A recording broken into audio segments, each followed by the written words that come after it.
Wonderful. So, guys, we are starting the webinar now. Good evening, good afternoon, and good morning, everyone. I'm Bharat, and I'm from New Zealand. I'm a director of RBS, but we'll be sharing the presentation soon so that we can start moving ahead. So, Shiraz, you're sharing the presentation? Yeah. Yeah. Great. Great. And again, for everyone, please, as it is a webinar, please put your questions in a Q&A box. We'll be answering all the questions in Q&A box as in it comes. We'll try to answer as much we can, but please make sure that you put questions as soon as possible, because it's kind of easier to us to take the numbers on. Shiraz, you might need Yes, I'll just. put the full screen. Yeah, thank you. Mm.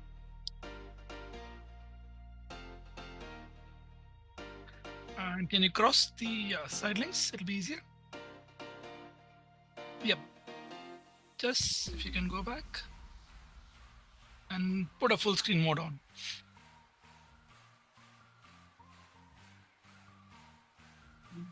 Thank you, Shiraz. I think that'll be sufficient. I think it will be visible for everyone. So again, by the time Shiraz sets all things, so I'll be request all the panelists to introduce themselves for 30-second maximum. So again, over to you, Manan. Thank you, Bharat. And so my name is Manan, and I represent University of Canterbury for the South Asia region. And it's been almost 2 years working with Canterbury now. I'm based out in New Delhi. We are a two-people team here, me and Hussein. We look after the South Asia market. And very happy to be here. We're very happy to share a few insights about the country of New Zealand, city of Christchurch, and then University of Canterbury. Thank you.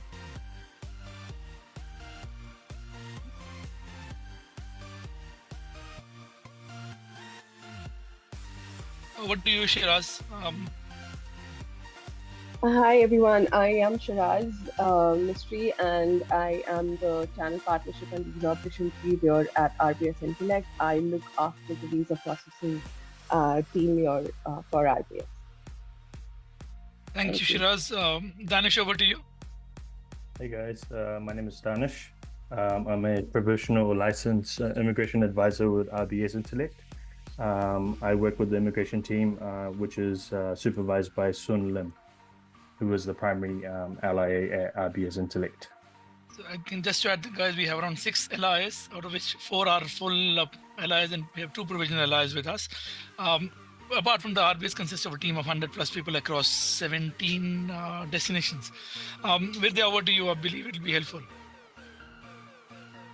Yeah, hello everyone. This is Vidya Mohan. So I am the General Manager of Operations for the South Asia for RBS Intellect. So anything related to admissions or to visas, I can, be a support to everyone. So just feel free to put over the questions on the Q&A box, and we will be able to help you with the answers. Yeah, thank you. Shiraz, over to you. I believe from here on you can start the presentation and discussion. Sure. So, hi, welcome back everyone. So why should you consider studying in New Zealand? Because we have an excellent education system. All our universities, including the University of Canterbury, is in top 500 universities in the world. We have a diverse range of study options, which covers almost every field that one could possibly think of. It is a safe and a peaceful and a beautiful country indeed. You also have a work-life balance over here, and you also can study and work at the same time. You don't need a separate visa for working while you're studying, because your visa will incorporate the work option over here as well. You have the option to work about 20 hours per week while you're studying, and full time, which is 40 hours while you have your vacations on.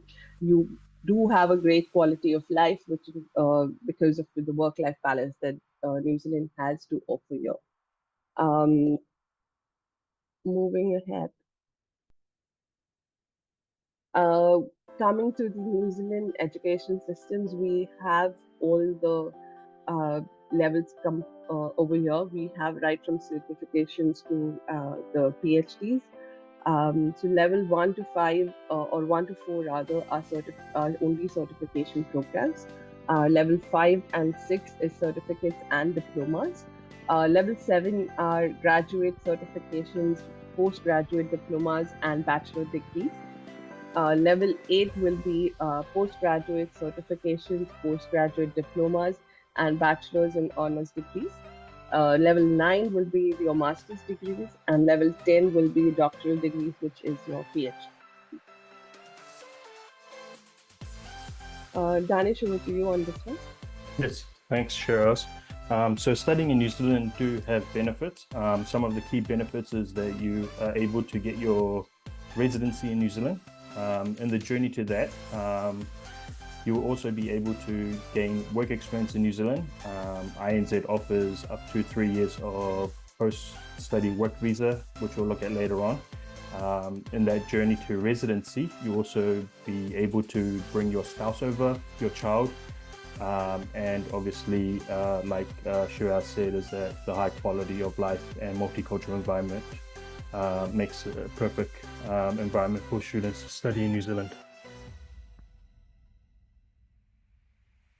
Over to you.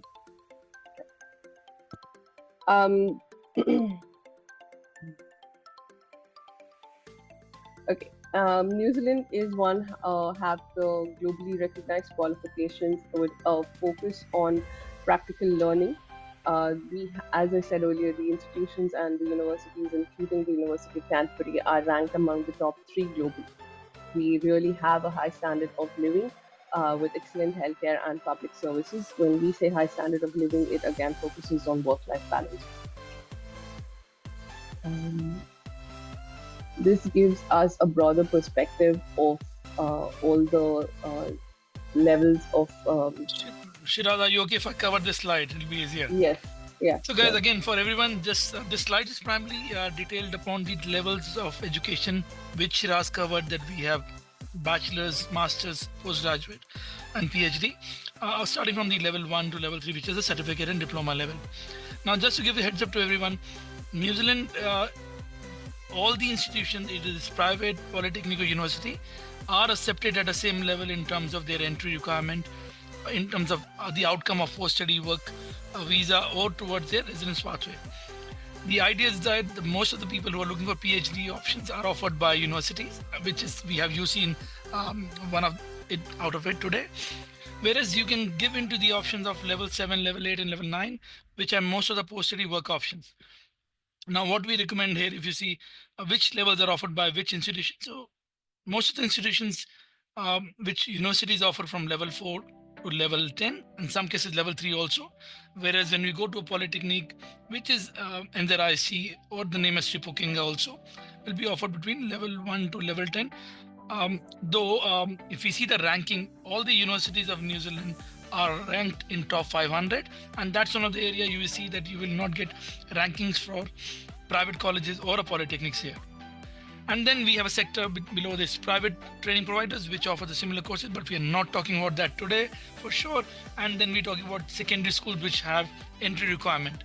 So kind of a comparison, if you are from India or you're from Nepal or Sri Lanka, year 10, year 11, year 12 is actually your secondary schooling pathway, which is NCA level 1, level 2, and level 3.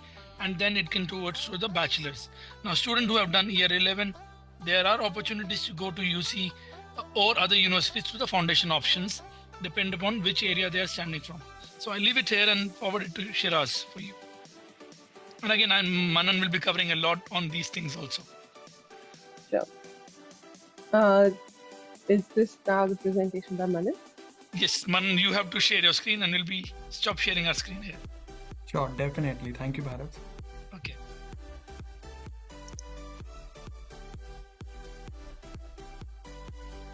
And again, meantime, for everyone who are here, please add your questions in the Q&A box, because we can see already there are 5 questions.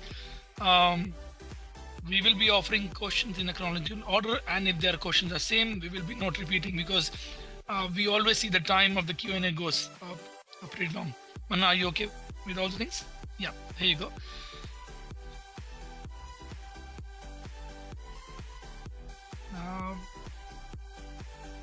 Yeah, I hope my screen is visible to everyone. Yes, it's visible. Thank you. Okay, great. So thank you everyone once again, and thank you for coming. Thank you for joining. So here on my first slide, I have the pictorial representation of my university campus. Yeah, that's correct. This is the live campus of the university in the country of New Zealand.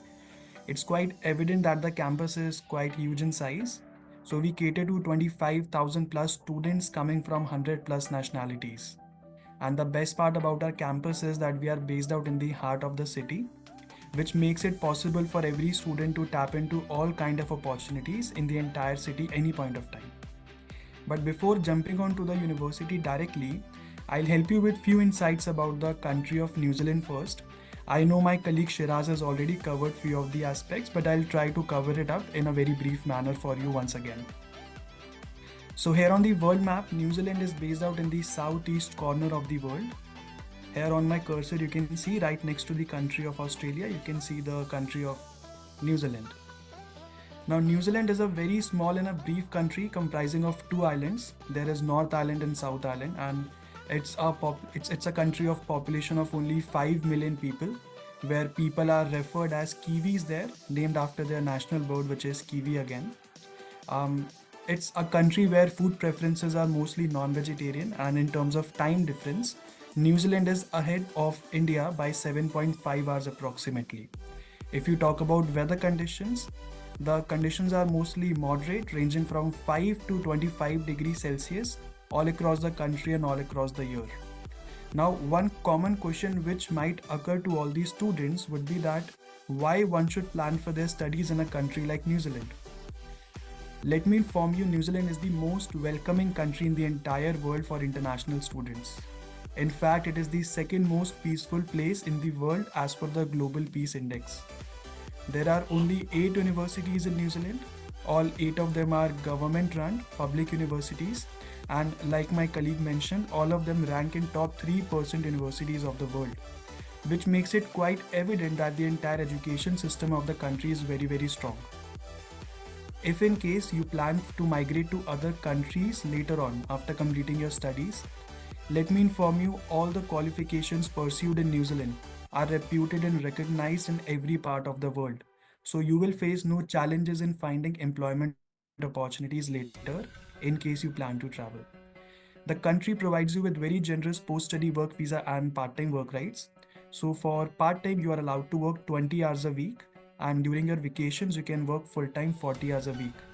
The minimum wage rate set by the government for working part-time is $23.15 for working 1 hour. New Zealand comprises of 3 main cities. The first one is Auckland, the second is Christchurch, and the third one is capital, which is Wellington. We are based out in Christchurch, which is the largest city of South Island and second largest city of the entire country. It's very popular to be the economical city of the country and very, very student friendly.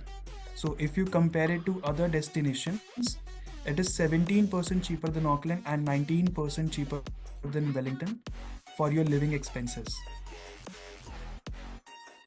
Here are few additional benefits of the city of Christchurch, and I'll cover only 2 of them for you for now. So Christchurch is very popularly called a 20-minute city, meaning to say that if you plan to travel from one extreme end of the city to another, you can simply do that in 20 minutes of time. This is not because the city is small in size, but because the city is very well structured and organized, and the transportation system is very, very strong there. Additionally, Christchurch is also a port city right next to the Pacific Ocean, making it a hub for all the big companies, MNCs and startups to have their headquarters based out in Christchurch, so that they can leverage the benefits of import, export and supply chain. Now, from a student's perspective, it is beneficial for you because you have ample amount of part-time and full-time job options because of this reason in the city of Christchurch. I had this small video to be shared with you, but I guess I'm having trouble connecting my voice with the sharing screen option. So I'll share it with you later on and I'll skip it for the time being. Yeah. Jumping on to the university now. So we are University of Canterbury, which is a research-oriented public university. We started back in 1873 by scholars from Oxford and Cambridge, and last year we celebrated our 150 years of glorious success. We are the second oldest university in the country, offering 120 plus qualifications, targeting 25,000 plus students coming from 100 plus nationalities. We offer 180 plus clubs and societies on campus so that students can explore all kind of interest and hobbies they might have. In terms of programs, we have 6 faculties and 1 business school, covering all kind of programs you might be interested to study at University of Canterbury, only except for medicine. The clinical medicine and surgical medicine programs are the only ones which we do not offer. Otherwise, we offer all kinds of programs. As per QS ranking 2025, we are ranked 261st, and we are the first NZ university to have 5-star rating for our academic excellence. Specifically for employability outcome, the QS ranks us the second best university in the country, and we ensure that our career development cell and our alumni network and employer network is so strong that students are able to receive a job even before completing their program. We have a success record of 88%, and the average remuneration mentioned on our website happens to be $55,000 to $75,000 after student graduate from our university. We are very popular for civil engineering programs, so best in the country and 11th best in the world for civil engineering faculty. Our business school is equally popular, so we are a triple crown business school having accreditations from all the 3 big organizations, which are AMBA, EQUIS and AACSB, making us in the top 1% of business schools in the world. Another video for you, I'll share it with you after this meeting.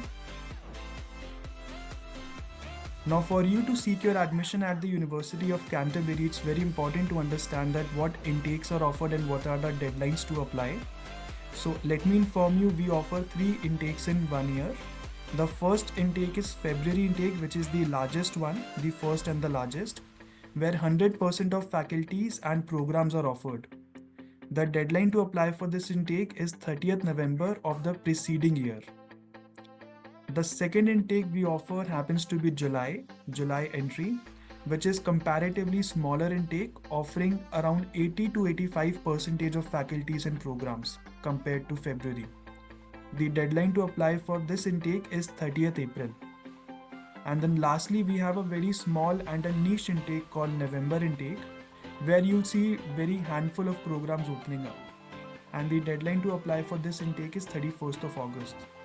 The deadlines mentioned here are for application, so that the student have ample amount of time to work on their student visa application and other commitments.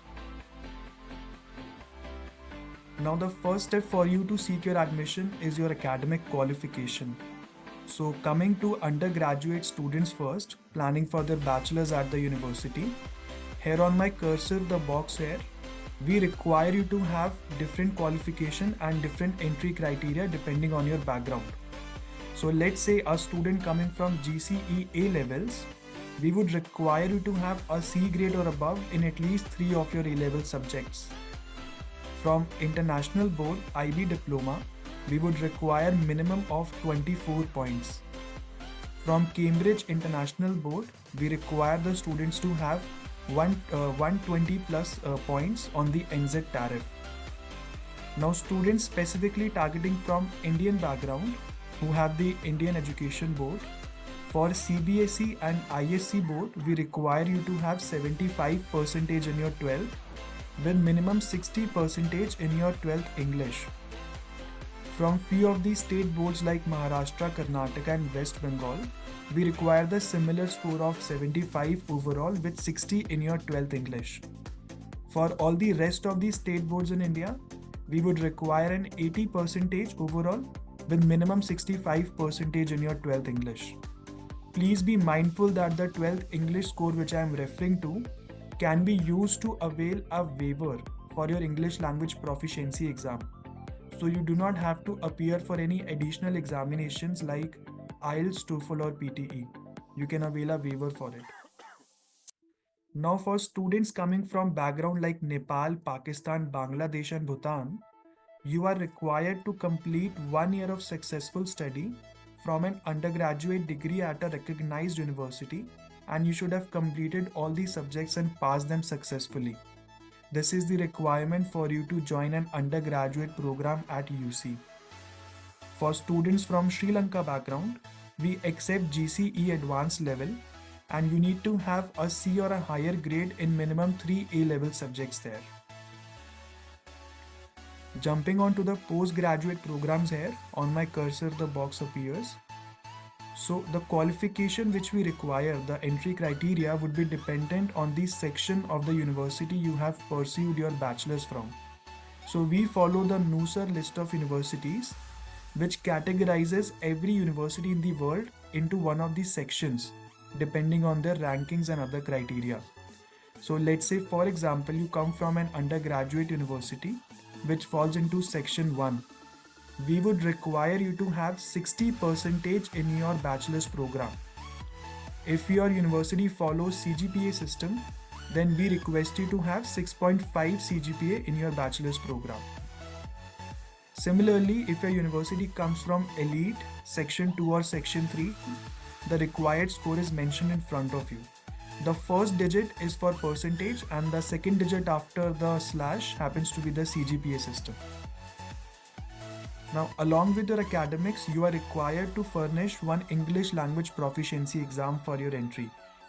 So we accept these 3 examinations mentioned, which is IELTS, TOEFL and PTE. And depending on the qualification you are applying for, we require the marks which are mentioned in front of you. So let's say a student planning for undergraduate program applying for IELTS academic, we would require a score of 6.0 overall with minimum band 5.5. And for a master's program for IELTS academic exam, we would require 6.5 overall with no band less than 6.0. Please be mindful that we also accept Duolingo examination for all our qualifications. And for few of the niche programs, the entry criteria increases slightly. For example, for programs into teaching and learning or into health science nursing, we would require a score of 7.0 overall on IELTS with no band less than 7. And for programs into speech and language pathology, an overall score of 7 with minimum band 6.5 is required on your IELTS academic. Now, University of Canterbury offers very lucrative scholarship options for its students. The first one is called UC India High Achiever Scholarship, which is applicable for all the programs but currently restricted to only Indian nationality. This scholarship offers $5,000 for undergraduate programs and $10,000 for postgraduate programs. You can apply for this scholarship through your MyUC portal right after you have received an offer letter from our university. So the application process is very simple for applying. You need to prepare an SOP that why do you deserve this scholarship and submit it to us. After the evaluation is completed, you will be granted the scholarship letter if you are able to meet the benchmark. The second scholarship we offer is called Dean's Award Scholarship.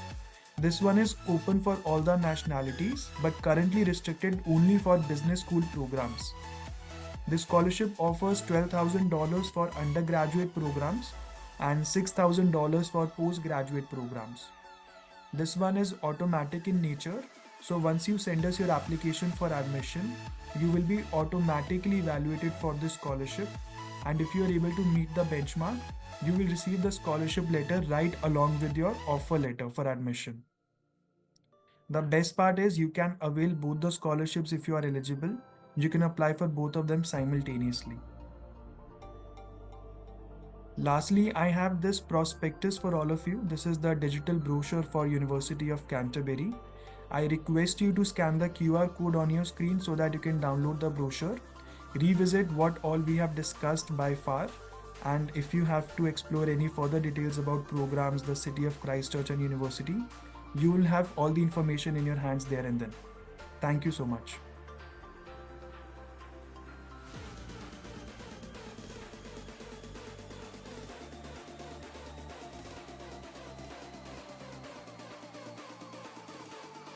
Yeah, Vidya, can I stop sharing my screen if that's okay?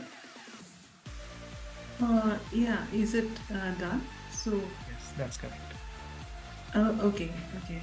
So, can we just talk about more about the course options and the courses that is available, so that everyone can have an idea about what are the popular courses available in UC? Sure. Sure, Yeah. that's correct. So few of the popular programs offered at our university. The first one would of course be the civil engineering one because we are popular for that program. So we offer bachelor's, master's, PhD into civil engineering. Then we have programs into applied data science, which is the best-selling program. Applied data science is a conversion degree which allows students coming from any background to apply for their masters and enter the world of data science. So this allows you to make a transition irrespective of whatever background you come from.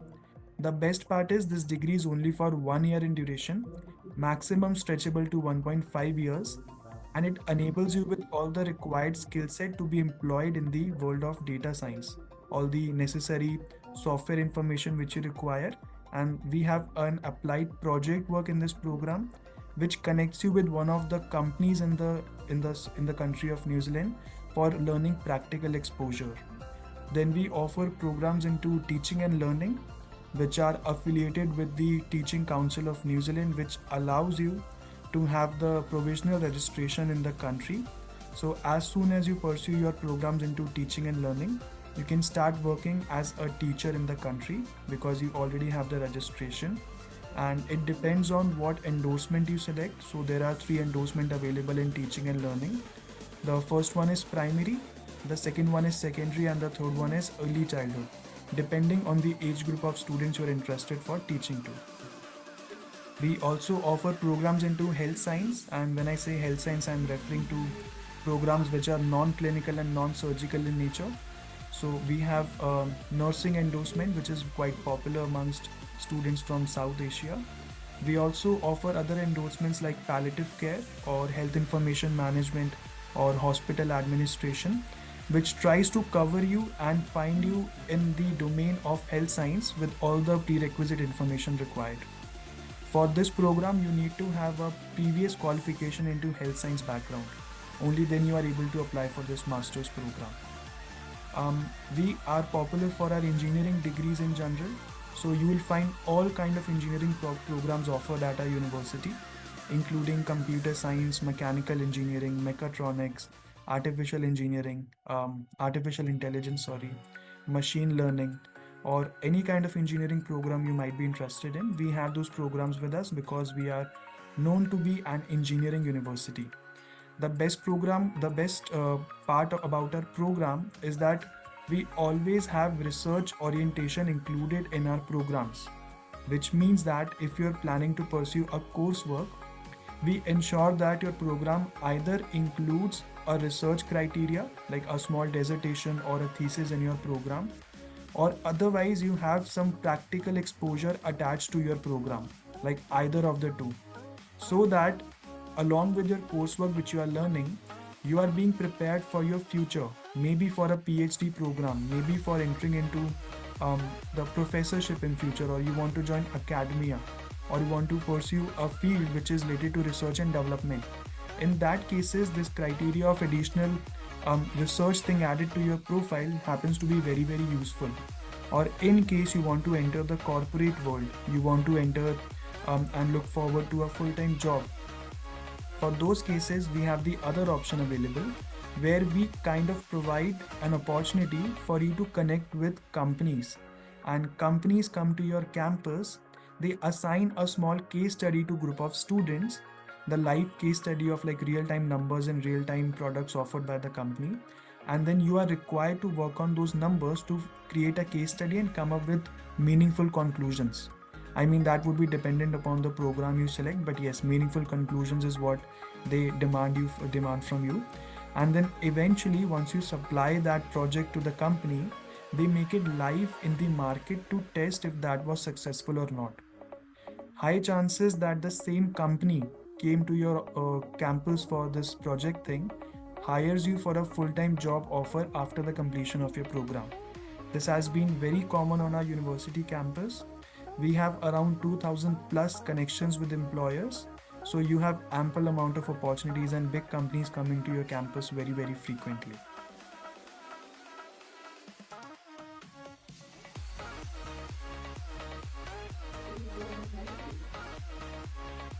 Okay, thank you so much, Manan, for all these insights. I would recommend all the participants to send their CV and their documentations to the to our email ID, that is hello@rbsintellect.com, so that we can help you with suggesting the course options after assessing your profile.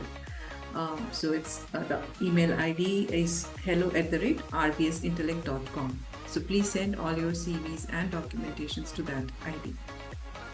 Thank you so much, Manan. So I think we can take the questions after we have done with the session. So I think questions will be there for you to, which you can answer. Now I think Shiraz can, take over and continue with the presentation. Thank you, Shiraz. Thank you, Manan.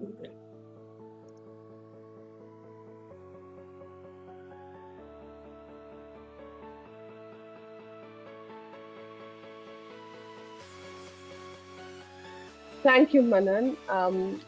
Hello, everyone. So this is where you can understand how you can apply for an offer with us to get an offer letter. So first, you will send your CV and your academic documents to our team, who will assess your profile, evaluate. Then we will give you course options from which you could select the course options. Once that is done, we will be applying for your offer letter.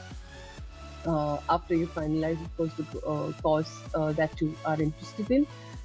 Once you get your offer letter, you will start submitting your documents to us to make your visa application.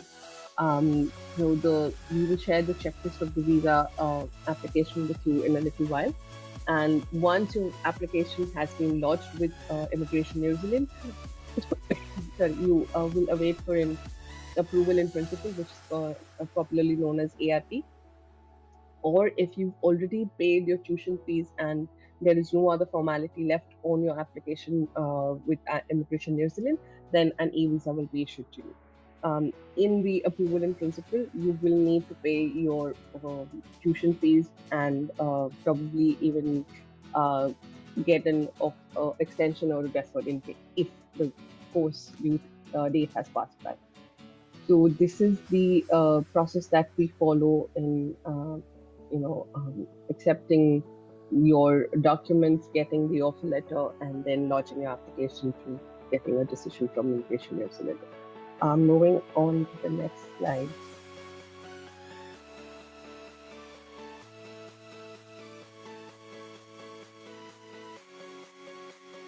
Yeah, this one.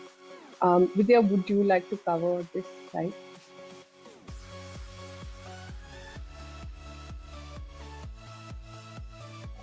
Yeah, sure, I can do that.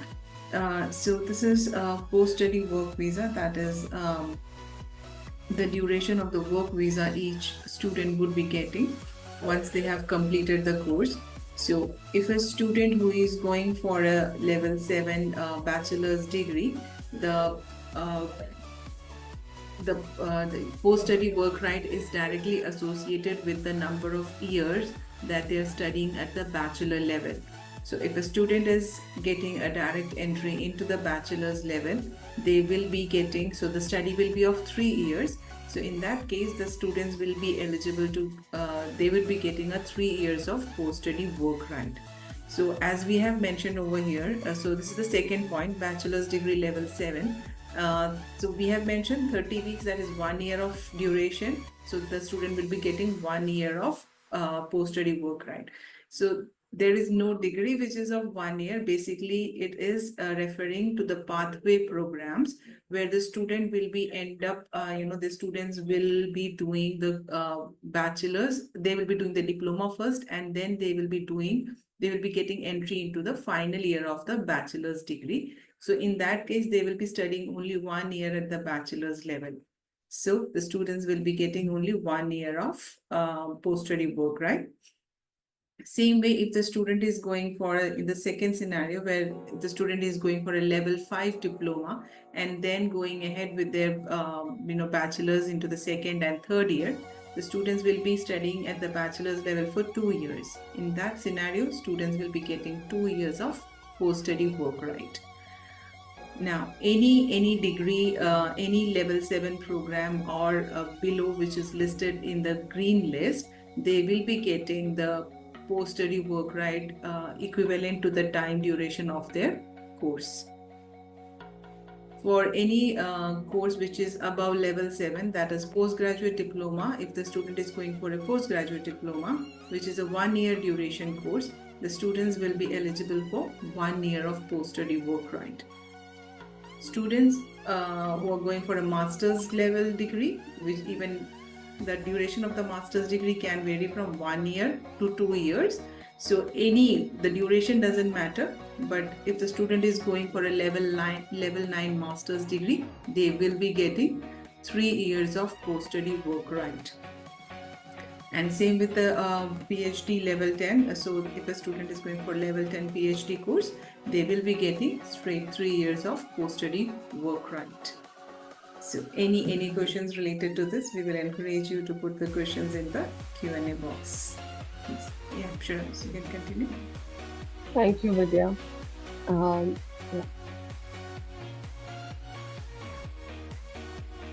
Danish, would you like to take this over? Yeah, no problem. Thanks, Shiraz. Hey, everyone. Similarly, for those that have partners, spouses, and dependent child, they also have the opportunity to join the primary applicant in New Zealand, the person that's studying. So again, this is dependent on their visas is also dependent on the level of degree that you're doing.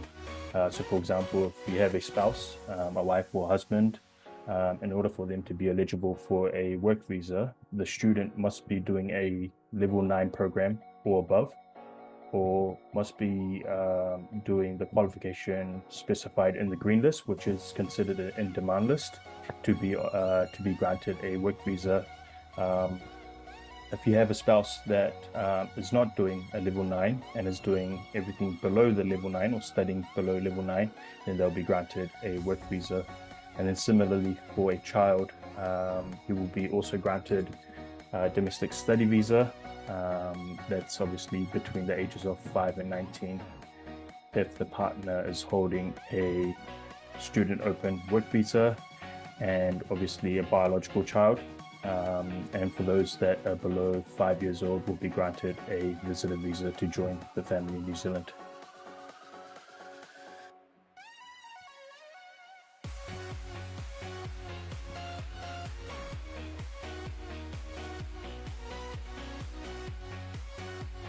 Do you want me to cover this one, Shiraz? Yeah. Oh, perfect. As we spoke about previously, is that as a student, the objective is obviously to get your residency in New Zealand. And there are different pathways to getting residency. 3 key pathways in which Immigration New Zealand offers is the skilled migrant category pathway. They have a green list, which is considered an in-demand list, and a care workforce sector agreement pathway. So if you go on to the next slide, I'll explain a bit further on what these are. So the skilled migrant category is based on a point system. So students or applicants need to make a minimum of 6 points. And this is done through a number of factors. Some of the factors could include, for example, the degree that you have or the degree that you are completing. So you'll get points based on that. So if we look at the first part of the table in the front, under the skilled migrant category, you have, let's say if you're doing a PhD, you'll get 6 points directly. So you'll be able to apply for a residency under the skilled migrant category. If you're doing a master's degree, you will be able to gain 5 points from that master's degree. However, in order for you to get the 1 additional point, you have to work in a skilled environment in New Zealand. So that's why the post-study work visa is critical, because that's going to be helping you to gain that 1 year skilled work experience in New Zealand. If you have a postgrad diploma, you'll be granted 4 points. And then in addition to that, you'll need the 2 years post-study work visa to be granted the 2 additional points to make up 6 points. So these different factors involved. Pay is also a factor involved as well, in order to improve points or gain additional points. So for example, if you look at the first part of it where it says 6 points, it says a PhD or a doctorate candidate, or if you have been offered a job that pays 3 times the median wage, then you'll also be able to apply for residency under the skilled migrant category. The other pathway is the green list pathway. So there are 2 tiers, which I consider as the in-demand, which means that INZ or New Zealand is looking for people to fill those roles. And it depends on what type of job that you're doing. After your qualification, you'll be able to fit into one of these categories as a tier 1 or tier 2. If you fit into a tier 1 category, then you will be able to apply for residency straight away, as long as you meet the requirements such as registration, if you have a trade certificate or so forth. The other option is tier 2. If your occupation fits under tier 2, then you will need to obviously gain 2 years of relevant work experience in New Zealand. And again, that's when your post-study work visa comes into effect, is that if you do a level 9 and above, then you then be granted above up to 3 years of post-study work visa. So you'll be able to utilize the 3 years to gain that 2 years relevant New Zealand work experience, and then apply for your residency through the green list pathway. And then we have the care, workforce and transport sector, which focuses specifically on certain jobs.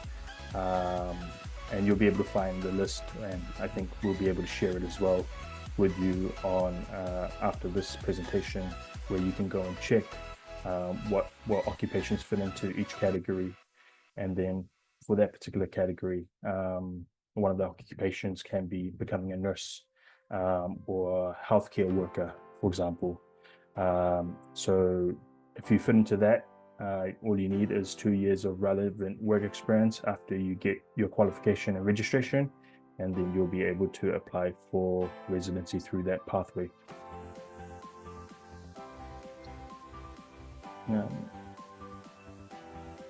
Thank you.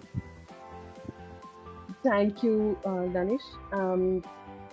This is the checklist, the documents that you would need for your student visa applications.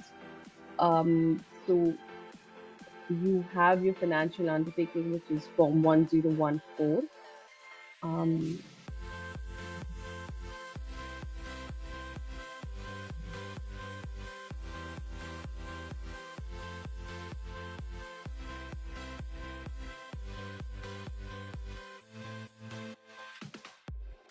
Then you have your Form 1226, which is your student declaration form, which is signed by the applicant or the student.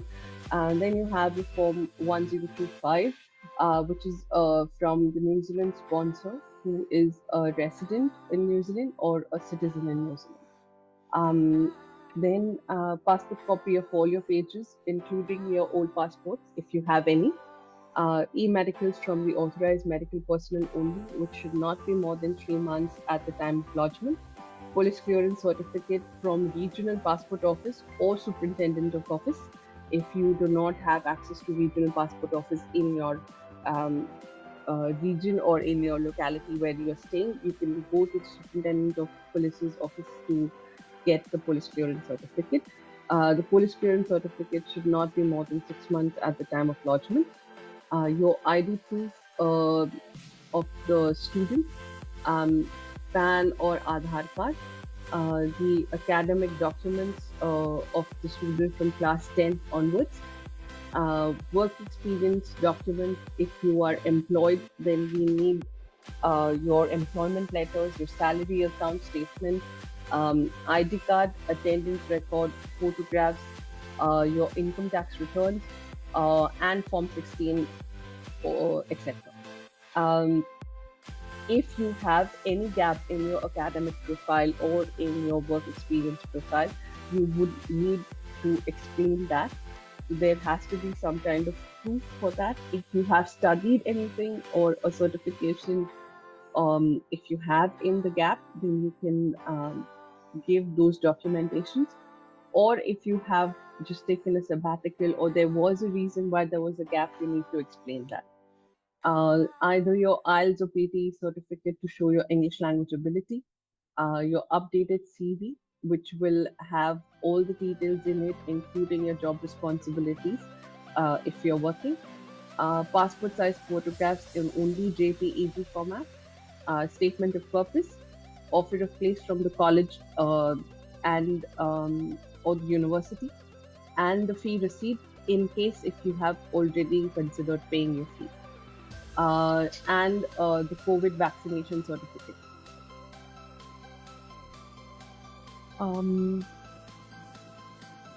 These are the documents that would be required. Sorry. These are the documents that would be required from your sponsor.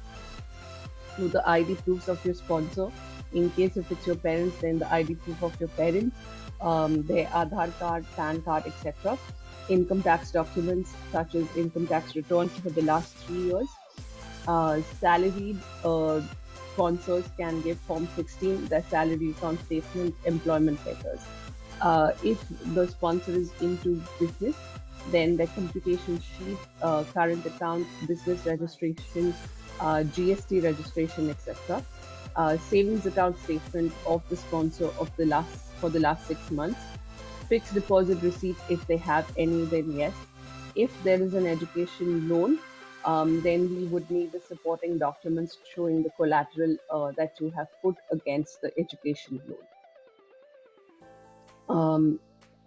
All the documents, not just the sponsor documents, but any documentation that you give for your student visa application should be clearly and properly scanned. If any documentation in your application is not in an English language, then it needs to be translated into an English language, and the original document, which was in any other language, and the English translation both should be submitted at the time of lodging your file. Okay, so we see these few shortcomings on student visa applications and how you can address them. When we see the documentation when we are preparing your application, these are the couple of points that we would like to discuss firsthand. So the statement of purpose should be in your own words and individualistic. It is suggested that you do not copy directly from the education provider's website or use AI tools to write your SOP. The SOP has to have like a personal touch when you are writing it. So using an AI tool would minimize that effort of yours, and it would come across because AI would have a different kind of English. So it's best that your SOP is always in your own words and individualistic.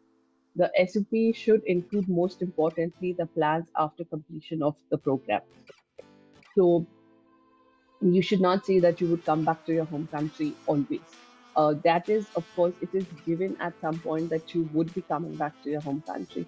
But you could talk about the benefits or advantages of studying this program in New Zealand. If there is a future pathway for you to do some other program or move into another program after completing this program, you could talk about that. You could talk about the post-study work visa, which you can get for the X number of years, maybe 1 year, 2 years, 3 years. If it is a green list program, then you should know that you have a pathway to residency. You could talk about that. You could also talk about the pathway, meaning if from that particular program, if you're moving into a green list program, you could even talk about that. So always talk about your future pathways, advantages, benefits, post-study work visa, green list. These kind of things should be there in your, in your section where you're writing plans of the completion of the program. Just by writing that you would come back would dilute your essence as a genuine student, because if it's a green list program, perhaps if just for example's sake, you know that you're not going to come back. You know that you were looking out for residency. So it would just not look good on your overall profile that if you write that you would come back to your home country. So always weigh and balance, see what options you have, and then talk about it. Up to 1 year of gap by Immigration New Zealand is acceptable. Please do not cover it with some small times diploma or a certification, which is about 1 to 3 months, in the range of 1 to 3 months. Um, Sometimes these programs may not be aligned with the program that you intend to study in New Zealand. So it's best to just let the gap be. If you have done that diploma and certification, which is in line with the program, then you could consider giving it. If your sorry, we have already discussed this. If your documents are not in English language, you would need to translate that document into English language and then submit it to us along with the original, because it's not essential or necessary that we would know all the languages. So it's best that when you submit the documents to us, also it is in English language if it is not in English. Okay. Sorry. Education loans are to be availed only from banks. That means only nationalized banks.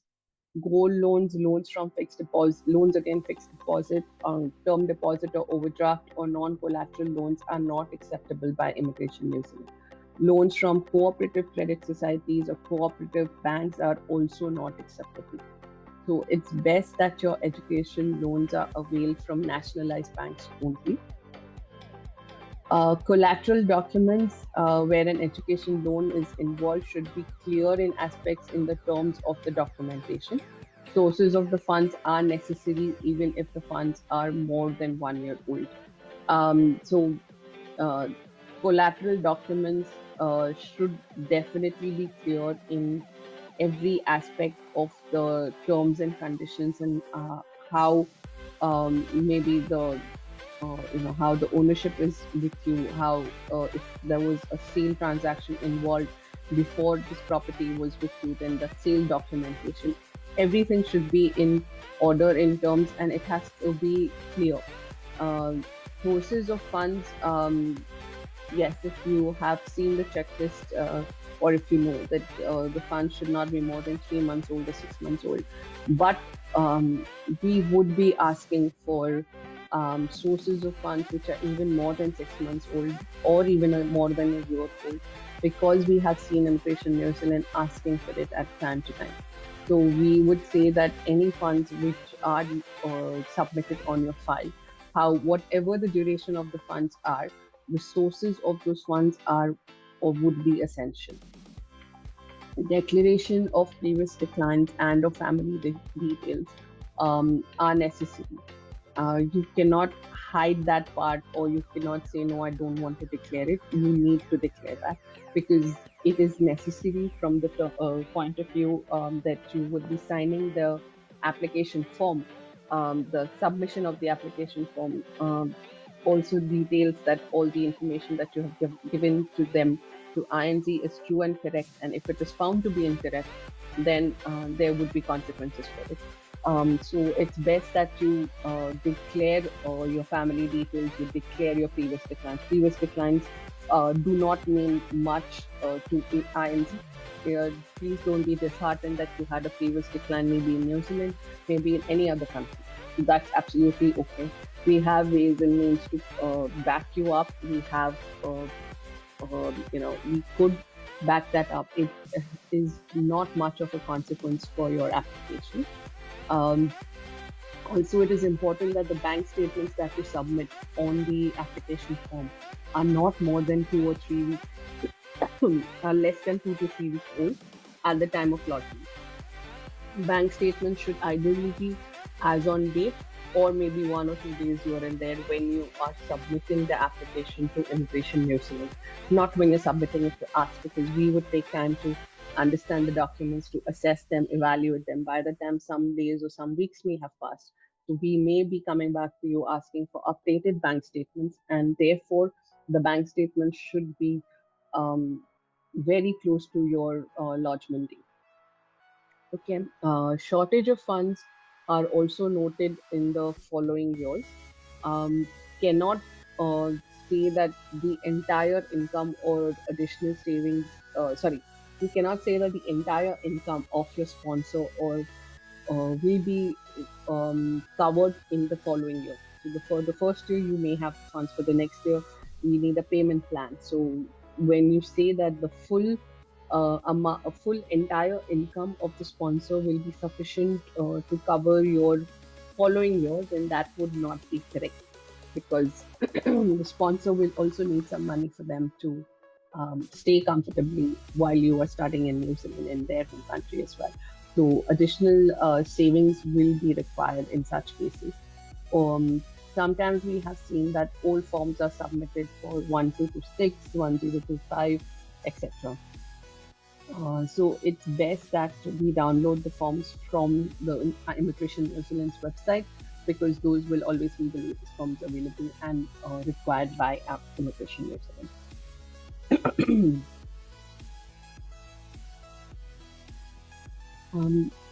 Vidya, would you like to take on this one? Yeah. Sure. So this is one of the services that RBS Intellect is providing to the students once they land in New Zealand and start with their studies. So this is basically the career and employment support services that we are offering to international students. So there are different packages available whereby you will be getting the personalized attention. So how to create your CV, what are the how you can how you have to face the interviews, and fixing up your getting you in touch with the employees. So all those stuff we will be covering up if you are not able to find a job. So we will be there to support you, help you. But yes, there are charges for that, for this the services that we are offering.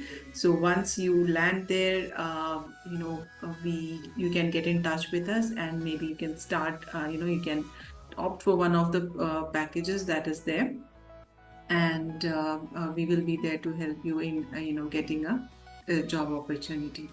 So this is one of the post-landing, services that RBS Intellect is offering to all the international students. Shiraz, maybe we can move ahead. Yeah, I think we are into the final session, and we are just running short of the time as well. I think we have to quickly do the Q&A session so that we can wind up timely. So Shiraz, over to you. Yeah. So, we have questions. What is the minimum bank statement to apply for study visa if I'm a PhD student? Vidya, would you want to answer that? Yeah, I think for all the PhD students, I believe there are a lot of questions around PhD. So for the visa part, I would say that it will be all depending on the fees that has been quoted on the offer letter. So I think Manan can give a a bracket of fees. How does the fees look like for the PhD programs? So in addition to the course fees that the student has to show, plus 20,000 of living, 20,000 New Zealand dollars for 1 year living, and 2,000 New Zealand dollars towards the outward travel. So together, summing up, the student has to show that much money in their account. So yeah, I think Manan, over to you, if you can just brief us on the fees. Sure. So I'll help you with the fee structure for all kinds of programs. So when a student plans for their bachelor studies at University of Canterbury, you can expect the cost to be around 35 to 40,000 New Zealand dollars for their annual studies. This is without the scholarship involved. This is the original cost of the program. Now, if a student plans for a master's qualification, this fees will rise up to $50,000 to $60,000. I'm helping you with the range because the cost will differ according to the programs you plan for. So $50,000 to $60,000 would be for the master's program. This will be for the entire program and not on yearly basis. Now, lastly, for your query for the PhD program, so it works in a little separate, in a different manner, where PhDs, the students are given a chance of fully sponsoring their PhD programs. So once a student is supposed to reach out to the supervisor along with their research proposal and for seeking their acceptance for being their supervisor, the supervisor evaluates the student's profile, and then they would, depending on the funding they have, would allow the student with some kind of scholarship. Now, mostly PhD programs are fully sponsored by the university, so the student do not have any tuition fees involved. However, there could be a scenario where only partial scholarship has been allotted to the student. So in that case, the student will be paying the remaining fees. If in the case no scholarship has been allotted, the student is required to pay the full amount. Coming to the numbers of tuition fees, let me inform you that the tuition fees which you will be paying for PhD happens to be the domestic fees which you pay, and there is no international fees as such for PhD program. So in terms of numbers, $7,000 to $8,000 is what you can expect the fees for your PhD programs. So that fees along with your living expenses, like Vidya mentioned, is required for you to show in your bank account. Thank you, Manan. The next question we have is someone who's interested in PhD. I would suggest that you can write to us at hello@rbsintellect.com, and the counselor will be in touch with you with the options that you can go for. The next question is, I have a MSc in software engineering and I'm looking for development ops course with an IELTS waiver. I have 8 years of work experience and I'm currently working at Pearson. Is it possible to enroll for a 1-year program? You can send us at, sorry, Manan, yeah. I'm sorry, if you please go ahead. No, I was just going to say the same things, to send their details at hello@rbsintellect and we can help them, but you can add what you would I like was to. just hoping to cover the IELTS waiver thing. So the student mentioned that they have completed their 8 years of experience in the bachelor's and waiver. Now, so Yeah. look, the thing is, unfortunately, when you plan for a master's degree, you do not have any such thing as availing a waiver for your English language. The only thing which could help you avail a waiver is that if you have pursued your previous qualification in an English speaking country. Otherwise, you are required to appear for one of the examinations for sure. Only at the bachelor's level, if the student has 12th English more than 60 or 65%, depending on their 12th board, they are applicable for the waiver. Otherwise, all the students are required to appear for the examination, one of them. Yeah, over to you, Shiraz. Thank you. Sure. So you can also send us your CV and your details at hello@rbsintellect.com and we will be in touch with you. Next one is, can I take a Duolingo test instead of PT? Yes, you can if you are interested to apply for University of Canterbury. And how much score should I get for PhD in management? It should be equivalent to, I think, level bands of 7, right? I think, yeah, the bands of 7, it should be equivalent to that to get that Duolingo test equivalent to the English language. The next one is, I'm interested to pursue PhD in New Zealand in business management, but I'm stuck to find the university and a potential supervisor. Again, you could write us to at hello@RBS Intellect and we will help you with the necessary information that you'd like.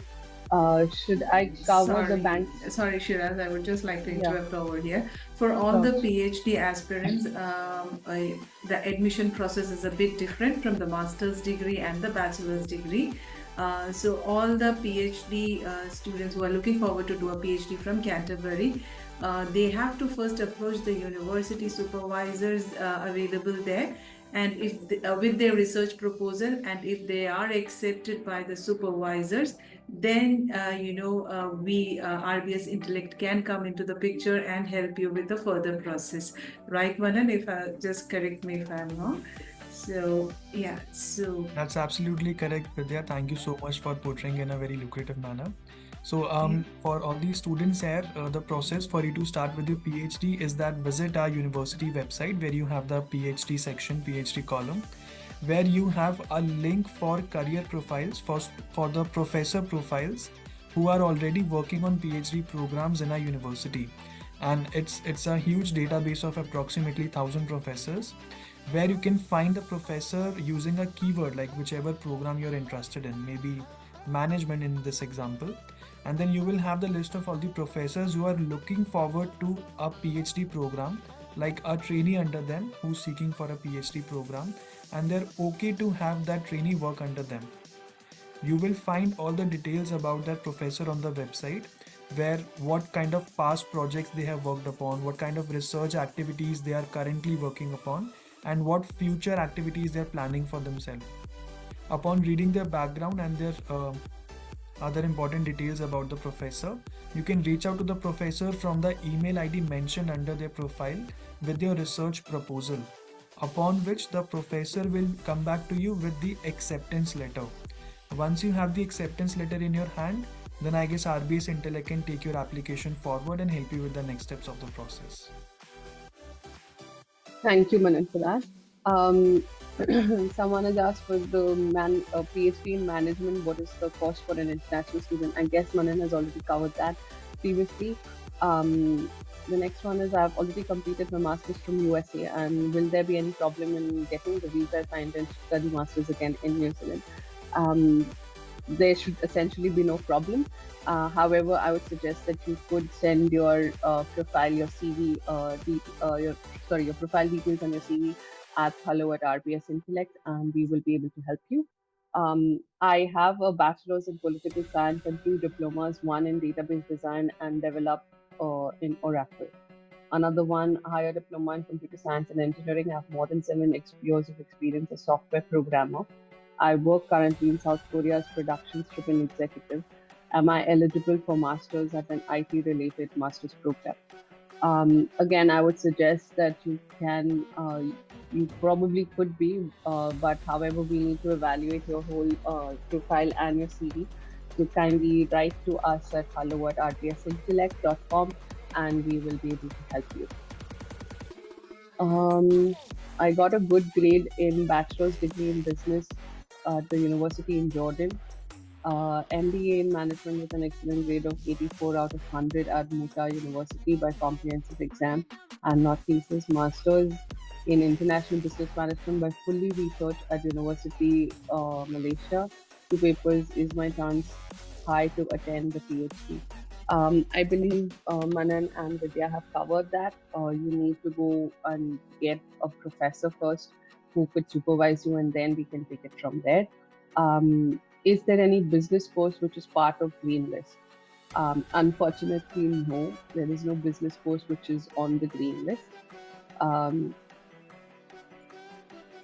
Then you have, am I referring, Afghan National can apply? Yes, Afghan Nationals can apply as well. I am referring to masters in business courses. Are there any course which is in the Green List and can help in getting a PR in the future? There are courses on Green List, but something which is dedicated to an MBA, I don't think so. However, I would encourage you to write to us at hello@RBS Intellect with your CV and your profile, and we will be able to assist you. Someone has asked for a prospectus direct link. I think, Manan, if you could just give us that QR scan, then people who may have not taken the scan can also Shall I get share my screen again? Yes, please. Right now, I'm not sharing. I'll share it with you after this meeting. Anything works. Sure. Anything, that's fine. Okay. Applied data science PhD. Again, I believe Manan has said for you to go to their website to figure out first the professor under the course requirements, and then you can take it from there. Duolingo accepted for Nepali students. Yes, if you're only applying for University of Canterbury. Can you please also share the fee structure for master's programs? I guess the fee structures have already been shared by Manan. Interested in masters in data science, and what are the requirements? I would say write to us at hello@rpsintellect.com with your CV and your profile details, and we will be in touch with you. PhD for physics is available. What are the process? I believe Manan has covered that. To go to their website and find the professor who could supervise you, and then we can take it from there. I would like to know if you will consider professional qualifications such as CIM postgraduate diploma, or if I can apply for research program or PhD with my MBA. Also, will you share the recording of this webinar and provide us a direct contact number for further communication? I think this is from one of our partner agents. So yeah, we will be sharing the recording as well, and a direct contact number will be provided to you as well. Can you answer this question, Manan? Is this in your realm? I would like to know if you will consider professional qualifications such as CIM postgraduate diploma, or if they can apply for a research program or a PhD with MBA. That's correct. Yes, we would be delighted to accept all kind of qualifications you bring onto the table. Please be mindful of mentioning all these achievements in your resume and your statement of purpose while submitting your application to us. Not only it will be helpful while evaluating your application for admission, but also while evaluating your profile for the scholarship thing. So yes, do mention it in your profile, and yes, you can apply. Thank you, Manan. What about the fee structure for data science? I guess Manan has covered the fee structures earlier. If entered SE level 7 1-year course is entitled for 1-year PSW, the level 7 would depend on whether it is in the green list qualification or not for you to get the PSW of 1 year. The next one is I'm looking for early childhood education graduate diploma course. It is a 1-year course and I'll be eligible for 1-year post-study work visa. However, to get residency, I'll need 2 years of work experience. So will there be an option to extend the work permit? There won't be an option to extend the PSW, but yes, during that phase, if you are able to secure a permanent job, then you can apply for the concerned category of work visa. Danish, if you could would like to add something here as well. Yeah, hello. Yeah, you won't be able to extend it, but like you said, if they can get secured a job offer, then we can take a look at it. Yeah. Someone's again. What was the field they were looking into? What was the? What It's was early childhood. It's early childhood education? Yeah, graduate diploma.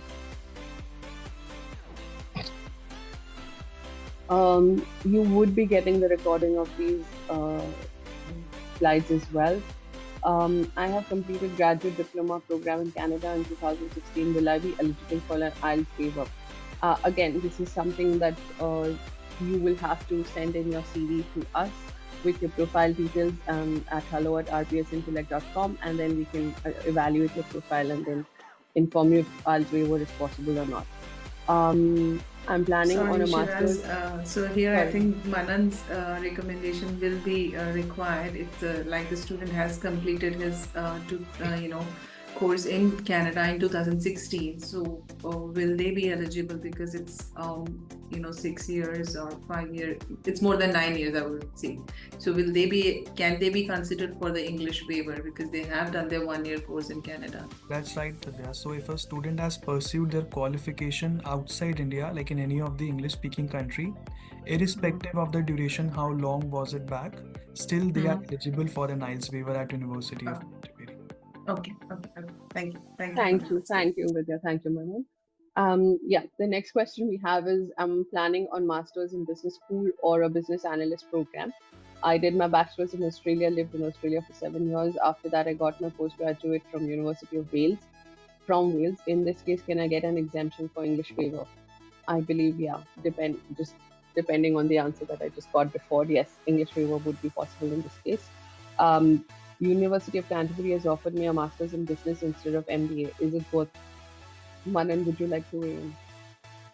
Sure. Thank you, Shiraz. So the thing is, when a student applies for an MBA program at UC, we require you to have minimum 5 years of work experience to be eligible to apply. And if in case the student does not have 5 years, he has even, let's say, 1 year less, 4 years also. In that case, the student is awarded an offer letter for Master of Business program.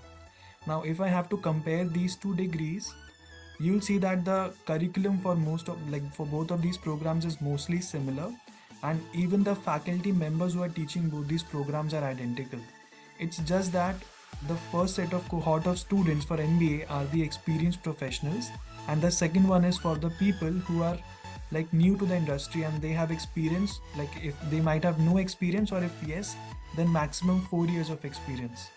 So you have different kind of learnings in both the scenario. If you feel that you want to plan for an MBA for yourself, then it is recommended that you go for at least 5 years of experience first and then you apply for an MBA. Otherwise, if you want to continue and get done with your studies first, please plan to proceed for the MB program, which is Master of Business, and then you can start working in the country of New Zealand to gain experience. Thank you, Manan. Manan, one more for you. Master of Engineering Management is only available through online program. Yeah, unfortunately, this year we have turned the program online completely. Till last year, we were offering it on campus. But yes, for students interested to plan on campus study, I believe this program will not lead you to the benefits you are planning for yourself. Master of Engineering program is only offered from your home country, completely online. So please go through the program details before applying for it. Currently, we are working on a project where we are coming up with a program which might fulfill your needs for the engineering management program in future, which would be offered on campus. But currently, it's under approval, so it's not right for me to share further details. But currently, only online program is available. Yeah. Thank you. Someone has written, I have a master's with 3.8 GPA by 4. I don't have English language test, but I have done almost all the courses in English. How easy will it be for me to get my PhD? I often don't get reply from professors. Um, would you Shall want to I say answer this something? if you want? Yes, yes, yes. Okay, great, thank you. So look, I would recommend reaching out to more and more professors as much as possible. So like I was mentioning the research profile, the database of professors on our website, feel free to reach out to more and more professors, because look, the first thing is you need to be careful about selecting the professor, that if they are actually looking forward to a candidate working in the same research domain as you are interested in. Because if you are meeting the interest area, like both of you are aligned on the same page, only then the professor will proceed and go through your research proposal. Otherwise, you might not hear back from him, because professors are already occupied with lectures and assignments happening on campus, and then they're also a part of the admission faculty to evaluate the ongoing admission applications. So PhD is the third thing which they look forward to. Now, if you are able to shortlist the professors appropriately, you should send all of them more and more proposals which you have. Be mindful that the more professors you reach out, that increases your probability of having a response in return. And then might as well work on your research proposal a bit, so that you are able to add more and more achievements you might have. Be detailed about the proposal you are planning for yourself, about the research you are planning to conduct, and that would lead to good benefits and good results for you in future. Thank you, Manan. After 1 year of work permit, how about an extension? For work to residency in green list occupation, 2 years experience is required, right? Danish, would you want to answer that? So what's the question? Sorry. After 1 year of work permit, how about an extension for work to residency in green list occupation? 2 years experience is required. So it depends on what type of work permit it is, right? I mean, they won't issue a post-study work permit again. So if he gets an accredited work visa, then he's bound by it. So ideally, if you guys are looking into it and you guys feel that the work experience is short, then I think you guys would need to plan your program accordingly so you can get the maximum amount of the post-study work visa, so that way you can utilize the experience and gain that towards your residency. Thank you, Danish. The next question we have is, what is the eligibility criteria for masters in data science? Manan, would you want to say, or shall we ask them to write to hello@rps Intellect? Sure. I'll take that, Shiraz. Thank you. So this is again what we discussed in the presentation. So for your eligibility for masters in data science, it's dependent on the section your bachelor's university belongs to. If it belongs to section 1 university, we would require 60% and above as your aggregate for bachelor's. If your university follows CGPA system, then we require 6.5. Similarly, there is a separate entry criteria for elite, section 2 and section 3 universities. I would request you to go back to your degree which you have received from your university, mentioning the section to which it belongs, and then you can visit our university website where the same table is mentioned which I showed in my presentation, and then you can evaluate if you are meeting the benchmark. If yes, you can send your application to us for evaluation. Along with these academics, one more thing which we need from you is your English language test, which we again covered in the presentation. So one of the tests with the required score is acceptable, and you can send us both these things and you'll be receiving an offer letter from us. Thank you, Manan. The question that we have next is it mandatory to show evidence of funding while applying for Masters of Applied Finance and Economics? Yes, it is mandatory to show. You will have to show what kind of funds you have available and for the course, and also depending on the duration of the course. If it is 1 year, then the money should be readily available for you to pay the tuition fees and living expenses. And if it is more than 1 year, then for the first year, how you would pay the fees the tuition fees again should be readily available. But if it is more than that, then for the next year, it has to be a payment plan. I would still encourage you to write to hello@rbsintellect.com so that we can provide you with the necessary guidance that is required for you to get your offer and for your visa application. I have finished, I think, all the questions. Although there is one participant by the name Peter who has raised his hand, I would ask him to kindly put his question here in the question box so that we can take your question from here.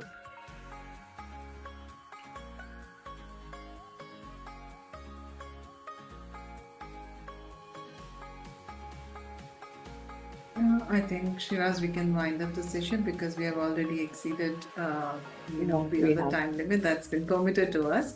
So I think we can just wind up and say thanks to everyone. Over to you. Sure. He has written here. I wanted a clarification. I see there is a PhD in linguistic distance. Manan, if you wanted to answer that.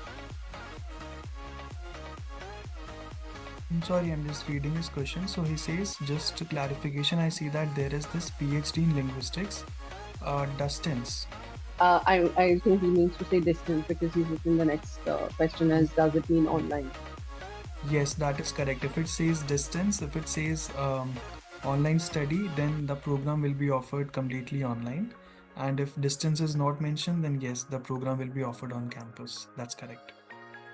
Thank you, Manan. And thank you everyone for joining in the webinar today. Much appreciate. And have a great weekend, everyone.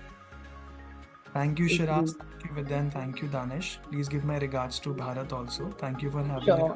Thank you so much for your time, Manan. Thank you, Danish.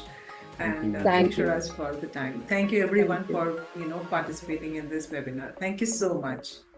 Thank you, everyone. Thank you. Bye-bye. Have a great day, everyone. Thank you. Bye. Bye. Bye, Manan. Bye.